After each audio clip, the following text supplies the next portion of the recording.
तदानीं नासिद्रजो नो व्योमा परो यत् किमावरीवः कुह तस्य शर्मन्नम्बः किमासीत् गहनं गभीरम् विश्वाच्या आधी सत्य नव्हते, असत्य ही नव्हते, अंतराळ ही नव्हते, आकाश ही नव्हते. लपले काय होते, कोणी काय दडवले होते. त्यावेळी तर अटळ जलही तरी कुठे होते.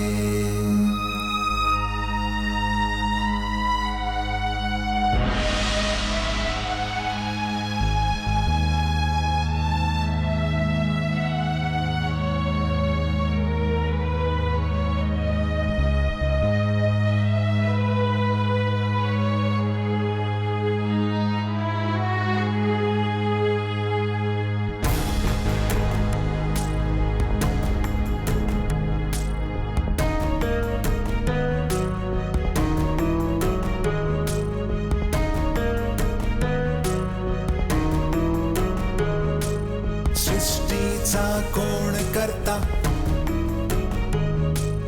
करता आहे की अकर्ता.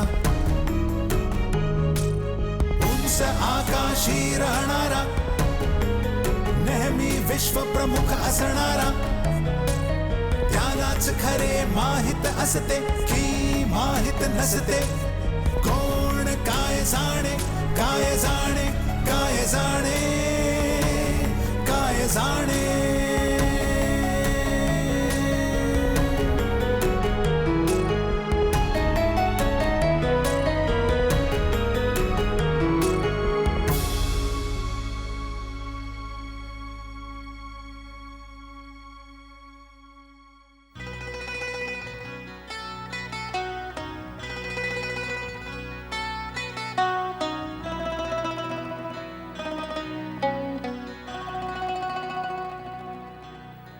राजाबरोबर राजकुमारांच्या निंदेचा मला थोडा जास्तच शौक आहे.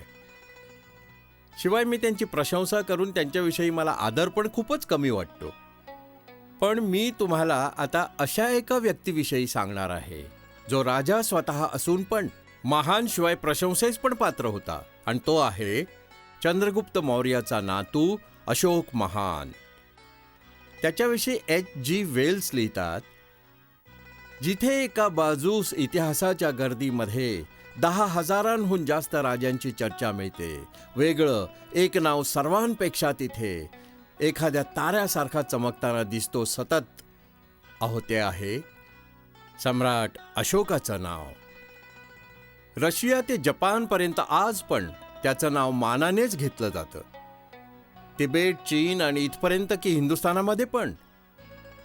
खरं तर त्याचे सिद्धांत पण सोडून दिले गेले आहेत.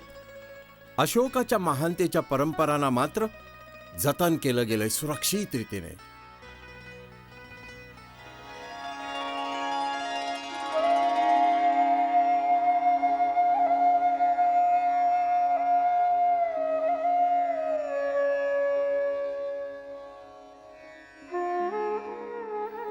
शुभ समाचार आहे महाराज.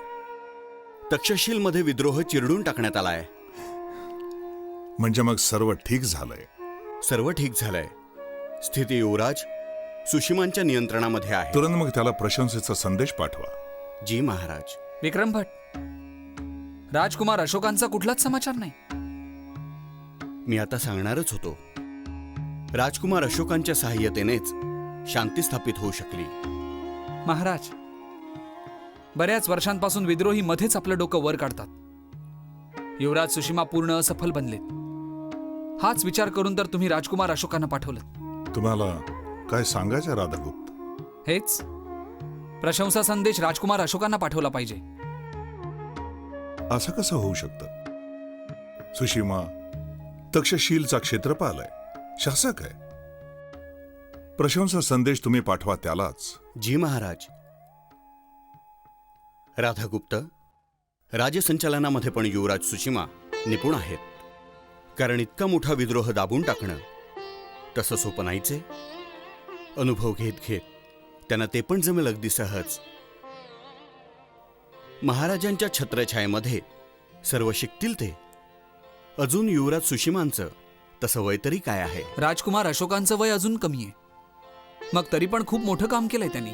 कोणी काही नाही करत राधागुप्त. सर्व नियतीच्या नियंत्रणामध्ये आहे. होणारं नाही चुकत मुळीच. मनुष्य म्हणजे मात्र दैवाचं माध्यम आहे. युवराज सुशीमांपेक्षा जर राजकुमार अशोक श्रेष्ठ आहेत म्हणजे आहेत. वादविवादाने हे सत्य बदललं नाही जाऊ शकत.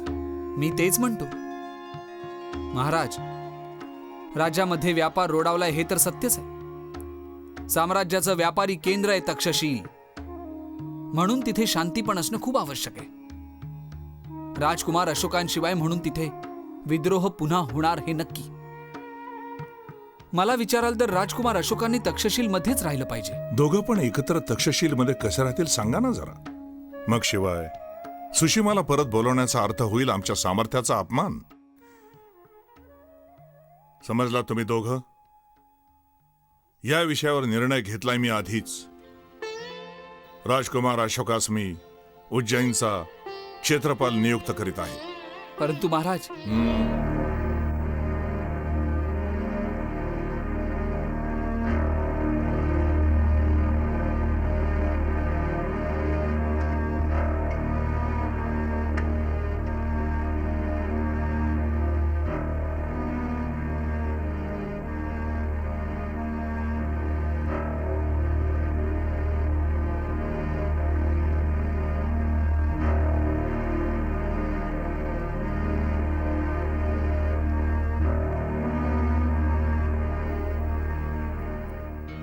हीच जागा योग्य आहे. तो समाचार ऐकून तुम्हाला आश्चर्याचा धक्का बसला होता. आश्चर्याचं वाटतं की तुम्हाला समाचार विक्रम भटांकडून समजावा. याच विवंचनेमध्ये आहे मी पण. माझा गुप्तचर अजूनपर्यंत तक्षशिलेतनं नाही परतलाय, पण विक्रम भटांजवळ समाचार पण पोचलाय. निश्चितच त्याने राजकुमार अशोकांसमोर कोणी गुप्तचर सोडला असावा. तुमचा अनुमान खरा आहे, कारण जेव्हापासून राजकुमार अशोक तिथे गेलेत त्यांच्या हालचालींच्या सूचना महाराजांना मिळतच गेल्यात, आणि त्या पण विक्रम भटद्वारेच. तुम्हाला माहित होतं हे? मग सांगितलं का नाही? प्रथम संदेह होता केवळ, आता विश्वास आहे.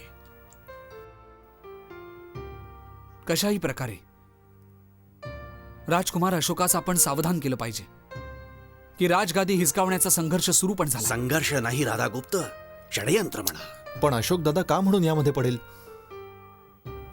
सुशीमा भाऊ मोठा असल्यामुळे तोच राज्य सांभाळणार पिताश्रींच्या मागं. उचित पण हेच आहे. संघर्षाचा प्रश्नच नाही उठत. तिस्सा, तू फार लहान आहेस अजून. इतकं मोठं साम्राज्य चालवणं सुशीमास मुळीच जमणार नाही.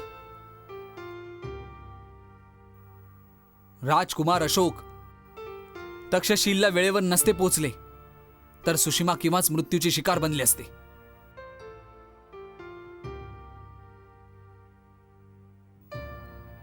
आणि हे बघ ते मोठे याविषयी.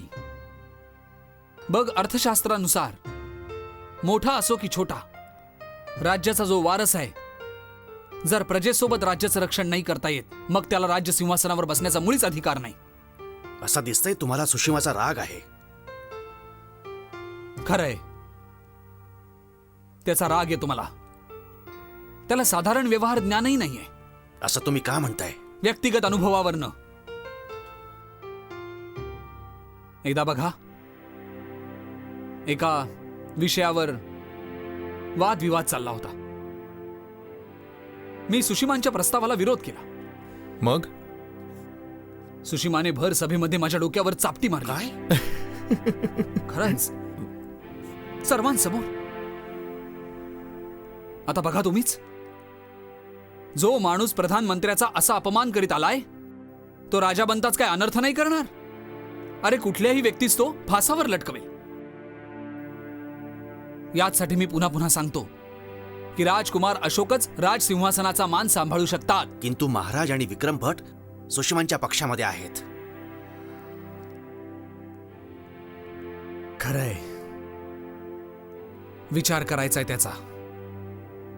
सर्वप्रथम राजकुमार अशोकास आपण सावधान केलं पाहिजे. गुप्तचरांना शोधून काढून विक्रम भटांचा चक्रव्यूह तोडला पाहिजे.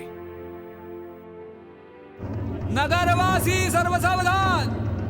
शूरवीर, प्रतापी, दानवीर महाराजाधिराज यांचे सुपुत्र उज्जैन नगरीचे क्षेत्रपाल राजकुमार अशोक प्रवेश करते होताय दो.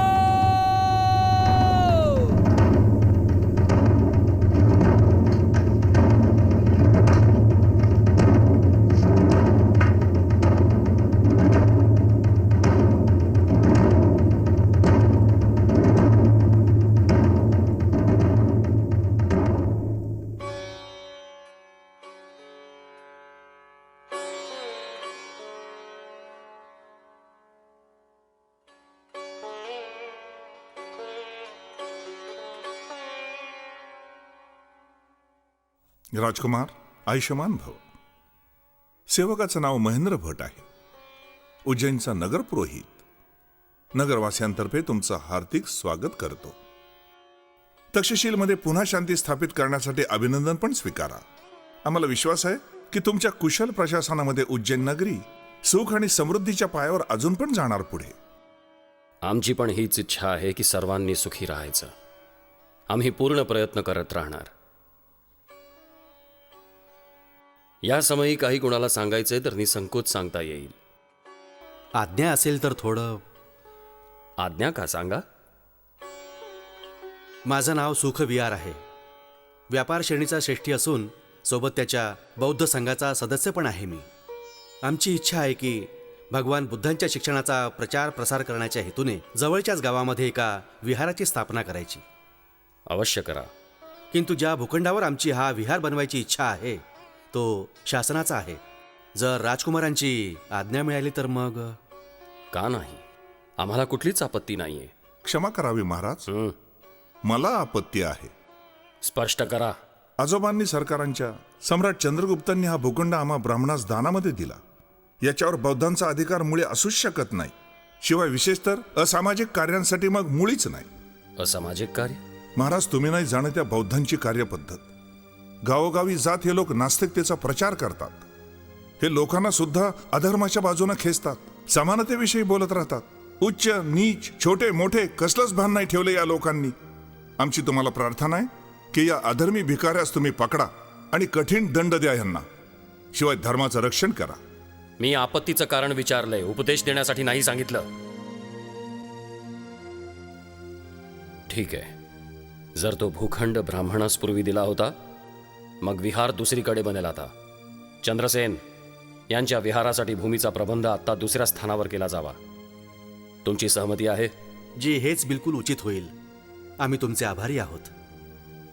आमचा तुम्हाला आग्रह राहील की भूमिपूजनाच्या समयी उपस्थित राहा आणि आमचा उत्साह वाढवा.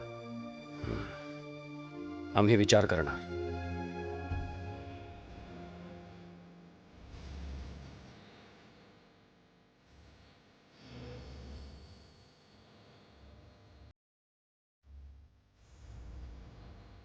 संघ आजीवन राजकुमारांचा आभारी राहील. किती सौभाग्यपूर्ण गोष्ट आहे ही की जितके उदार पिता आहेत तितकेच उदार पुत्र पण आहेत. शिवाय दोघेही आपले वाली आहेत. एक आपला राजा आणि एक आपले क्षेत्रपाल. अहो, भिक्षुकांना भिक्षा देण्यासाठी आपण. काय बरं झालं सुखविहार? असंच, म्हणजे विशेष काही नाही. विशेष आपल्यासाठी नसेल हो, यांच्यासाठी थोडं विशेष असावं. ही स्त्री कोण आहे? काय सांगतायत या? ही माझी पुत्री आहे युवराज. विचारते असं की भिक्षुकांच्या पूर्ण धर्मोपदेश देण्यास शिवाय भिक्षा मागण्यावर मनाई का म्हणून. कोण मनाई करताय? भूतपूर्व क्षेत्रपालांनी बनवलेला नियम. असं. म्हणून नियमांचं पालन सगळेच करतात. मी सांगितलं ना, मुळीच विशेष नाही. आता असं आहे, या नियमाच्या मागे कुठला उद्देश असावा बहुतेक. मी बघतो की हा नियम राज्य किंवा प्रजेच्या हितामध्ये आहे की नाही. जर नाही आहे तर मग आमच्यासाठी हेच खूप होईल राजकुमार. कुमार एक फेरफटका नाही मारणार इथे. असं दिसतंय आमच्या सौभाग्यानेच ब्राह्मणांनी आपत्ती केली होती. मागील स्थानापेक्षा इथे खरंच जास्त शांती आहे. सुखविहार, धर्मोपदेश देण्यास शिवाय भिक्षा मागण्यावर जी मनाई आहे आम्ही त्याच्यावर गंभीरतेने विचार करणार. अजून पण काही नीती आहेत ज्यांच्यावर विचार करणं आवश्यक आहे. जर तुम्ही म्हणाल तर व्यापाऱ्यांच्या दुःखाविषयी पण सांगू. सांगा, अवश्य सांगा. खरं बघा असं आहे कुमार की मालाच्या विक्रीपूर्वीच व्यापाऱ्यांना बघा अनेक कर चुकवावे लागतात. मग करनीतीविषयी पण बोलायचं का? व्यापार बिघडल्याने केवळ व्यापाऱ्यांचीच नाही राज्याची पण हानी होत असते.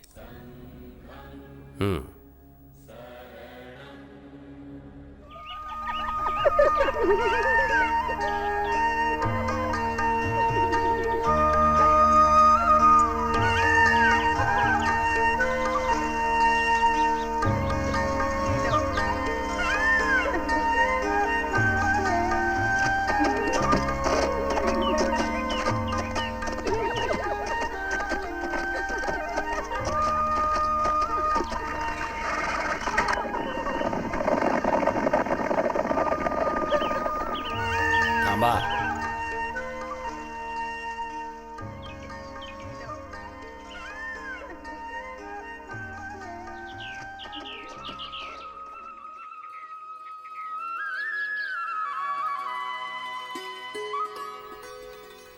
तुम्ही सुखविहार कसे आहेत? कृपा आहे तुमची. बऱ्याच दिवसांपासून भेट नाही झाली त्यांची. मी पाठवून देते त्यांना. नाही, मी बोलवणं पाठवेन.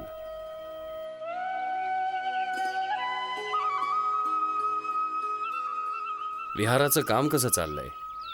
म्हणजे तसं चांगलंच चाललंय.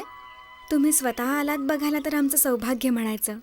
तुम्ही स्वतः आमचं स्वागत केलं तर मग आमचं सौभाग्य म्हणायचं. काय?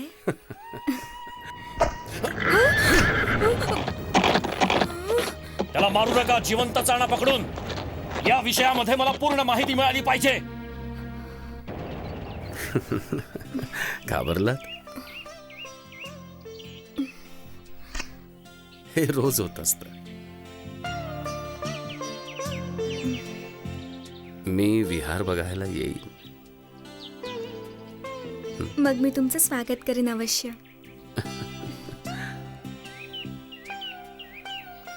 बौद्ध संघ तुला आवडायला का लागला? पण पिताश्री कारण आहेत. पण तेच नाही, व्यापार श्रेणीचे अजून पण काही सदस्य बौद्ध धर्मामुळे प्रभावित आहेत. कुठलं विशेष कारण? एक म्हणजे हेच की आपसामध्ये आत्मसन्मान मिळत आहे, मान मर्यादा मिळत आहे.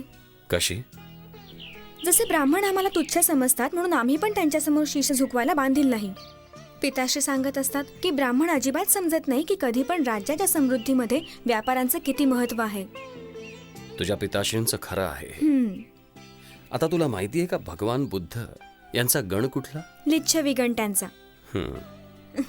माझी पत्नी पण याच गणातली आहे. ती पण बौद्ध धर्मामुळे खूप प्रभावित आहे. कधी कधी बोलत पण असते. बरं वाटत असतं. किंतु मला या विषयामध्ये मुळीच गंभीरतेने विचार करण्यास अवसर नाही मिळाला. पाटलीपुत्रामध्ये मुळात पण समय. मला सांग, तुझ्या मनामध्ये कधी पाटलीपुत्रामध्ये राहायचा विचार नाही आला? अचानक तुमच्या मनामध्ये हा विचार कसा आला? नाही, सहजच. कारण मला मात्र एक ना एक दिवस पाटलीपुत्राला परत जायचंय. मी तर म्हणेन तू पण माझ्यासोबत चल तिथे. येशील तू? मी काय आता सांगू?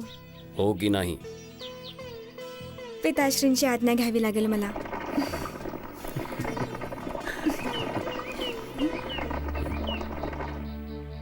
क्षमा करा राजकुमार, किंतु खूपच महत्वपूर्ण कार्य आहे. बोल लवकर.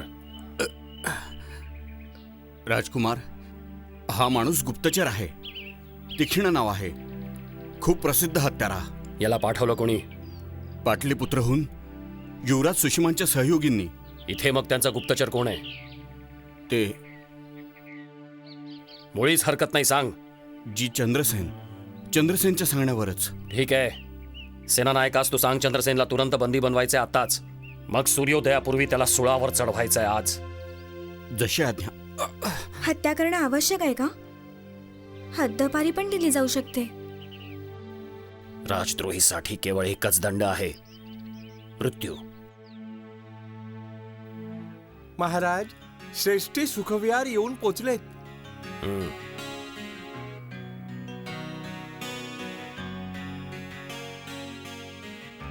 राजकुमार अशोकांचा विजय असो. या सुखविहार या. मग तुम्ही संतुष्ट झालात ना आमच्या करनीतीवर? हो राजकुमार, किंतु काही गोष्टी. सोडू त्याही आता. अशा कार्यांमध्ये थोडा समय तर लागणारच. मी समजतो ते. तर उज्जैनचे व्यापारी तुमच्यावर खूप प्रसन्न आहेत. तुम्ही एवढे गप्प का राजकुमार? भविष्याचं काय होणार, आमचं साम्राज्याचं? शुभच होणार. अहो तुम्ही आहात ना. हो बरोबर आहे, किंतु तुम्ही पण जाणताच की महाराज म्हातारे तर झालेतच, रोगांनी पण पोखरले त्यांना. माहीत नाही केव्हा काय होणार आहे. त्यांच्या मागे आमच्यापैकीच कोणाला एकाला शासन सांभाळावं लागेल. याचा निर्णय पण शीघ्रच होणार आहे. तुम्ही असं म्हणत असाल की मी या सर्व गोष्टी तुम्हाला का सांगतोय? ते काहीही असो, तुमचा विश्वासपात्र बनण्याचा सन्मान मला मिळत आहे. जर असं काही... मी तेच म्हणतोय, राज्यसिंहासनासाठी भारी संघर्ष होणार. माझी इच्छा आहे की माझं स्वतःचं एक सैन्यबळ असावं. जर व्यापार श्रेणीचा सहयोग मला मिळाला तर मग इतकंच फक्त? व्यापार श्रेणीला तर आभार व्यक्त करायला अवसर मिळणार आहे. तुम्ही तयार राहा. एक एक सदस्य तुमच्या मागे आहे. मला तुमच्याकडनं हीच आशा होती सुखविहार. एक काम अजून फक्त झालं तर माझं मन खूप हलकं होईल. आज्ञा करावी. मी तुमच्या पुत्रीशी लग्न करू इच्छितो. देवीशी विवाह? खरंय. तुम्हाला आपत्ती कुठली? नाही, आपत्ती कसली. ईश्वराची इच्छा असेल तर शीघ्रच राजकुमार महाराजांच्या जागी असतील. किंतु काय? देवीस पण महाराणीचं पद नाहीच मिळणार मुळी. विचार जास्तच पुढचा केला तुम्ही. तुम्ही म्हणजे असं समजता जसा मी महाराज बनलो सुद्धा. बघू पुढचं पुढे. पण आता तुम्ही समजा असं की तुम्ही तुमच्या पुत्रीचा विवाह राजकुमारशी करत आहात. बोला, काय सांगणं आहे? तुमच्यासारखा जावई मिळाला यापेक्षा मोठं सौभाग्य माझ्यासाठी काय असू शकतं? शुभ कार्यास वेळ का?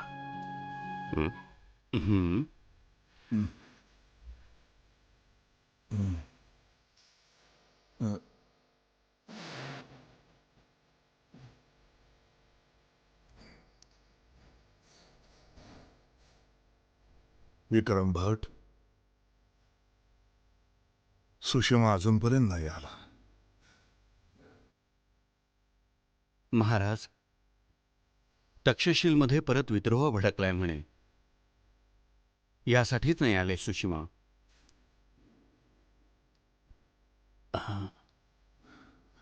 तुम्ही काही पण करून त्याला इथे बोलवा. एकच उपाय आहे. जर राजकुमार अशोकास तुम्ही तक्षशिलला पाठवलं सरळ, मग युवराज सुषमा इथे येऊ शकतात. अशा संकटाच्या घडीमध्ये युवराजाने तुमच्या जवळ पण असलं पाहिजे. महाराज, मला विचाराल तर युवराज सुषमा बस तिथेच राहून विद्रोह मोडून काढतील. यावेळी त्यांना सफलता अवश्य मिळेल. आता खूप अनुभवी पण झाले. अशोकनं एकदा पण विद्रोह मोडून काढलाय, म्हणून पुन्हा पण करता येईल त्याला. अशोकास तुम्ही आदेश पाठवा. म्हणावं तक्षशिलला जा. म्हणावं तुरंत सुषमाला पाठवून दे इथं. तुम्ही उचित समजाल तर मग मी संदेश घेऊन उज्जैनला जाऊ. मला अशोक भाऊला भेटता पण येईल. जा तूच जा बघू, पण वेळ नको लावूस.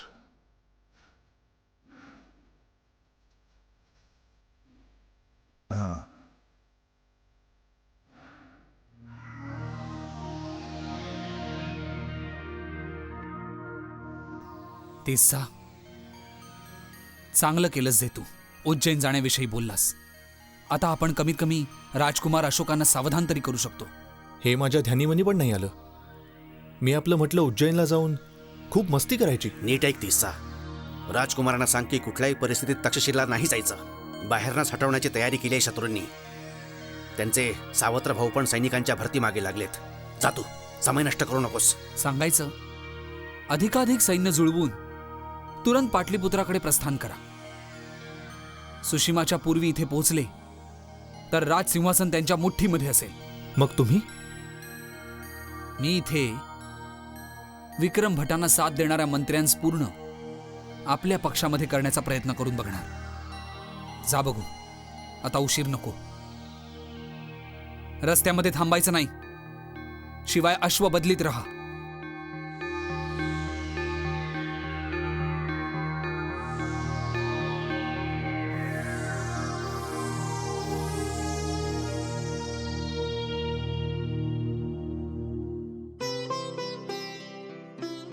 महाराज अस्वस्थ आहेत तर तुम्ही सेवेसाठी जाणं गरजेचं आहे. किंतु सिंहासनाच्या लढाई झगड्यांमध्ये तुम्ही नाही पडायचं हं? का? अरे व्यर्थ प्राण संकटात टाकण्यात काय लाभ? हा सांगतो ते खरं आहे. इथे तुम्हाला काय कमी आहे? क्षेत्रपालचं पद, घर परिवार, सुखसुविधा हे डावावर लावण्यात काय फायदा? तू आहेस मूर्ख. मी संघर्षामध्ये नाही पडलो म्हणून ते लोक मला जीवित सोडतील काय? त्यांच्या जीवित राहण्यासाठी माझं मरण आवश्यक होणार आहे, म्हणून हीच बाब त्यांनाही लागू होते. मग याचा अर्थ आहे की तुम्ही राजा बनला तर तुम्ही पण तुमच्या भावांना मारणार? बिलकुल. जो बघणार सिंहासनाकडे लालची इच्छेने त्याला मरावंच लागेल. जरा ऐकाल का? तुम्ही सर्वांपासून दूर राहा. दूर राहू? अयोग्य आणि विलासी व्यक्तींच्या हातांमध्ये साम्राज्य पूर्ण जायला देऊ? राजसिंहासनाचा खरा वारस तर मी होय. इतकं मोठं साम्राज्य चालवण्याची योग्यता केवळ माझ्यामध्ये आहे. मी बघ आत्ताच माझ्या सैन्यबळासकट पाटलीपुत्राला कूच करतो. ते सेनानायकास म्हणावं, आता उद्याच्या पहिल्या किरणांबरोबरच आपण अश्वारूढ होत सुटायचंय. चल अमित, तू पण चल.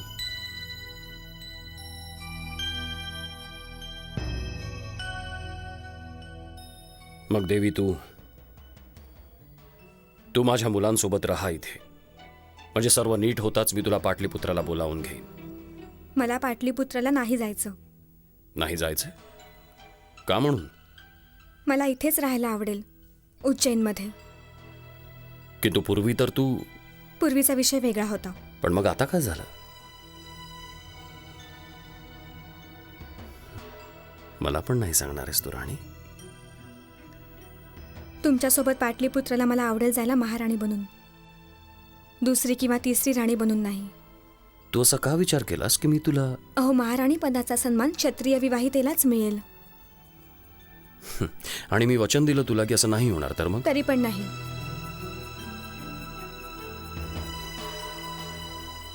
माझी तुम्हाला वचनबद्ध करायची इच्छा नाहीये. सम्राटाचं कर्तव्य निभावण्यामध्ये संभव आहे तुम्हाला असे निर्णय घ्यावे लागतील जे तुमच्या इच्छेच्या विरुद्ध असावेत. कारण कुठलं पण असू शकतं, राजनैतिक, सामाजिक किंवा दुसरं सुद्धा. मला धर्मसंकटाच्या स्थितीमध्ये नाही बघायचे तुम्हाला.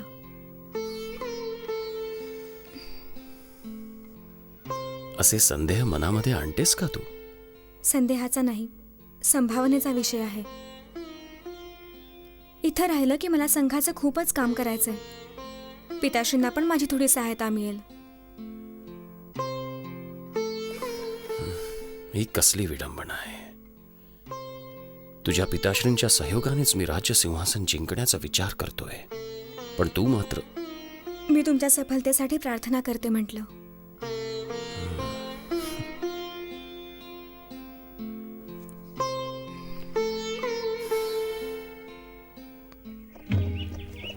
आपण पाटलीपुत्राला पोचत आलो राजकुमार. सावधानतेने पुढे जात राहा. संभव आहे परत एखाद्या धोक्याचा सामना करावा लागेल. जशी आज्ञा.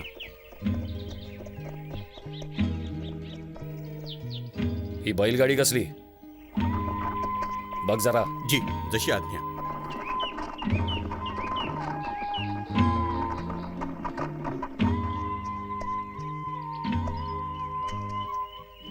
कोण आहेस तू? या गाडीमध्ये कोण आहेत? माझ्या मालकांना राजकुमारांना भेटायचंय. का? कोण आहे तुझा मालक? हे फक्त राजकुमारांनाच सांगितलं जाऊ शकतं. ठीक आहे, आधी मला बघावं लागेल. महाराज तुम्ही? ठीक आहे. महाराज कुठे आहेत? हे आलेत. राधागुप्त, महाराजांचा विजय असो. आणखी कोण आहे? तुमचा अतिथी. कोण? तुम्ही स्वतःच बघाव महाराज.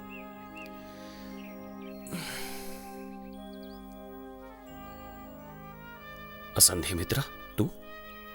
तुमचा संदेश न मिळण्याच्या कारणाने मी चिंतित होते. महाराज, जेव्हा यांना समजलं की मी तुम्हाला भेटायला येतोय तेव्हा मानलेच नाही. लाख समजावलं, अंती मला राजहट्टासमोर वाकावंच लागलं. तुम्ही इथे नको होतं यायला. महाराज, तुम्ही पण अशा तऱ्हेने एकटं नाही फिरलं पाहिजे.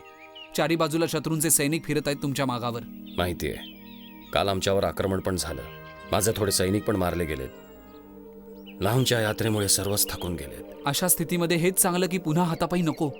महाराज, तुम्ही वेश बदला आणि आमच्यासोबत या. सैनिकांना आदेश द्या की 2-2, 4-4 तुकड्यांमध्ये विभागले जाऊन त्यांनी नगरीत पसरावं. चारी बाजू सैनिक आहेत, कुणाचं लक्ष पण नाही जाणार. रात्री सर्व विश्राम करतील, मग उद्या सकाळी मोठ्या बागेमध्ये भेटायचं. ठीक आहे. तिस्सा कुठे आहे महाराज? इथेच आहे. मग त्याला पण सोबत न्या.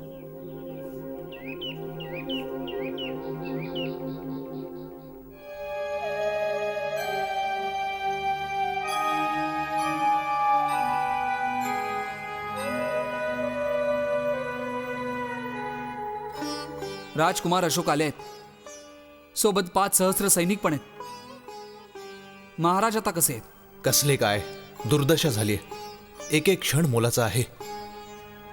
तिथे त्यांच्याबरोबर आणि कोण आहे? विक्रम भट आणि त्यांचे सहयोगी. पंडितजी, तुम्ही इथे असण्याचा अर्थ? जो तुम्ही समजत आहात.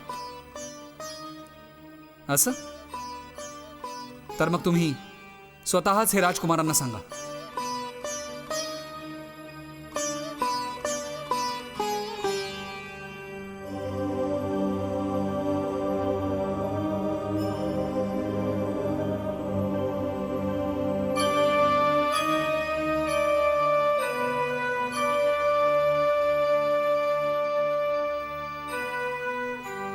राजकुमार अशोक, मी आणि माझे मंत्री तुम्हाला साथ देणार.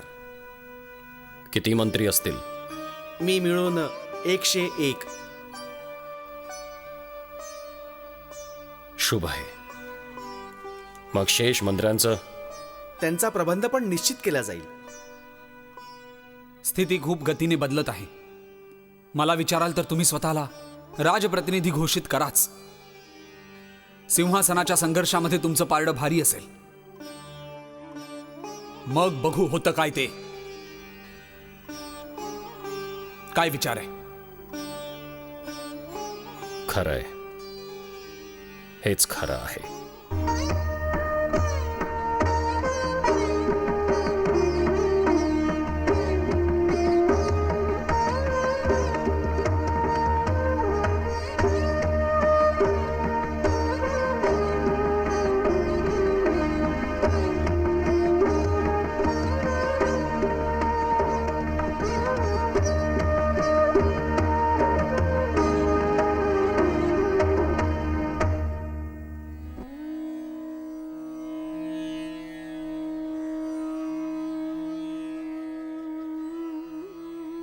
आता यांना भूमीवर झोपवा तुम्ही. काहीच श्वास शेष आहेत. एखादी अखेरची इच्छा असेल तर. त्यासाठीच सांगतोय की युवराज सुषमा येईपर्यंत तुम्ही करा काही. माझे हरसंभव प्रयत्न झालेत करून, पण आता ईश्वरानेच कुठला चमत्कार केला तर वेगळी गोष्ट आहे. तरी पण तुम्ही काही करा. जर तुमची इच्छा आहे की यांनी 1-2 पळा जास्त जगावं, तर कृपया शांती ठेवा.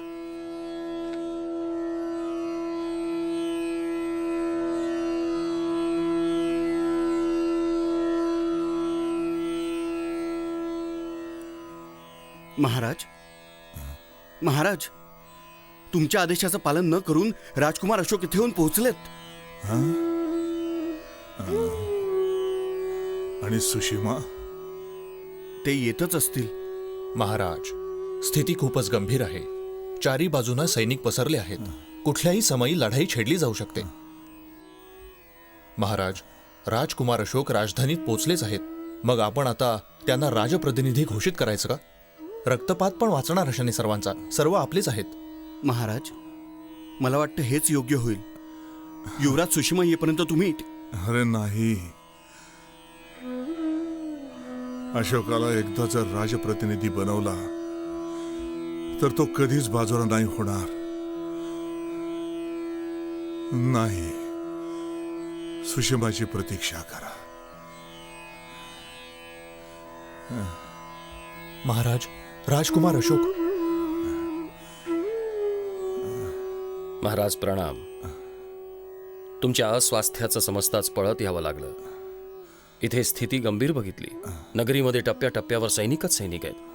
म्हटलं केव्हाही काहीही होईल. यामुळे तर मी राधागुप्तांची सूचना मान्य केली आणि मी स्वतःला राजप्रतिनिधी घोषित केला आहे. कपटी, राजसिंहासनासाठी षडयंत्र करतोयस तू. सिंहासनावर पण सुषमा, तू नाही कोणीच नाही. सुषमा, आता आहे कुठे तो?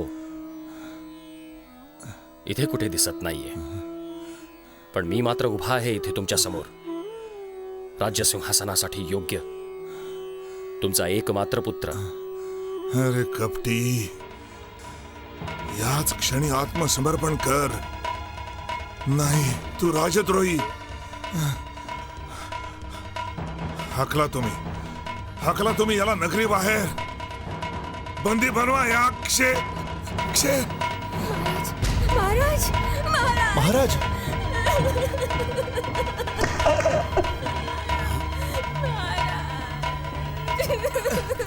सगळेच इतिहासकार मानतात की अशोक खरा वारस नव्हताच.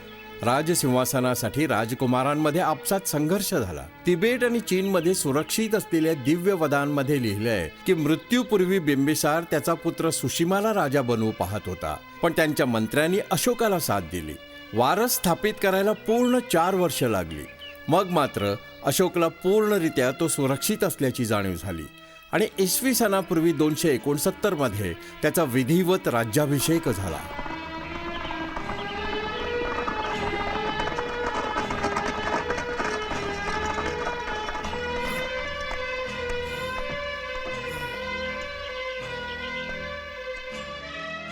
तू राजसिंहासनावर बळपूर्वक अधिकार जमवून बरं नाही केलंयस अशोक. राजधानीमध्ये बंधूचं स्वागत आहे. काय मी विचारू शकतो की आदेश दिले कोणी माझ्या सैनिकांना नगरीच्या सीमेवर अडवायचे? तुम्ही शांत राहा. अशा प्रश्नांसाठी ना हा समय आहे ना हे स्थान. स्थिती जशी होती की स्थिती मी चांगल्या रीतीने समजतो. तुझ्यासोबत राधागुप्ताने जे षड्यंत्र रचलंय राजसिंहासन गिळण्यासाठी, बघ ते मी चांगल्या तऱ्हेने समजलोय. यामध्ये तू मुळीच सफल नाही होणार. उद्या सकाळी मी माझ्या सैन्यासकट येतो बघ, राजसिंहासन मिळवण्यासाठी युद्धाच्या मैदानामध्ये.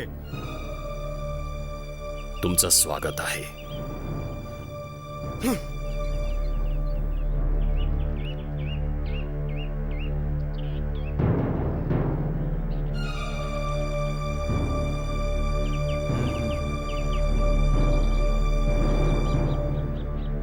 नगरामध्ये प्रवेश करण्यापूर्वी याची हत्या करून टाक.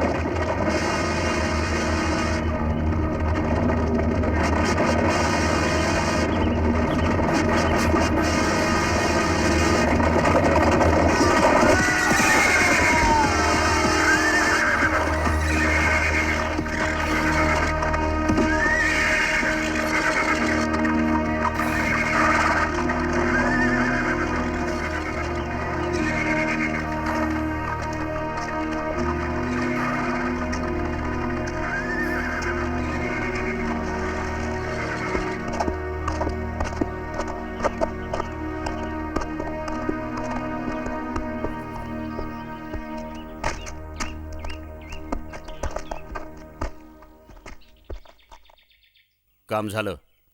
ठीक आहे, जा तू.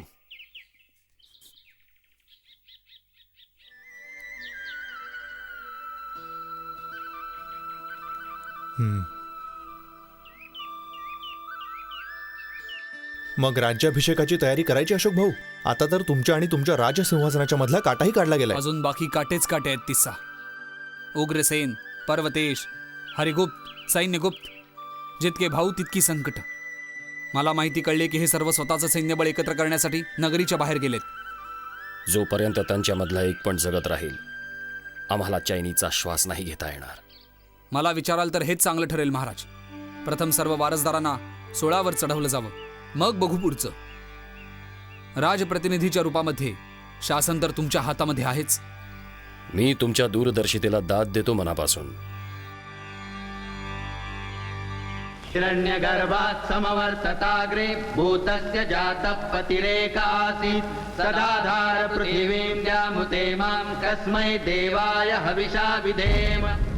हिरण्यगर्भ जगा आधी जो होता विद्यमान, तारेनी जीव सृष्टीचा तो स्वामी हो महान.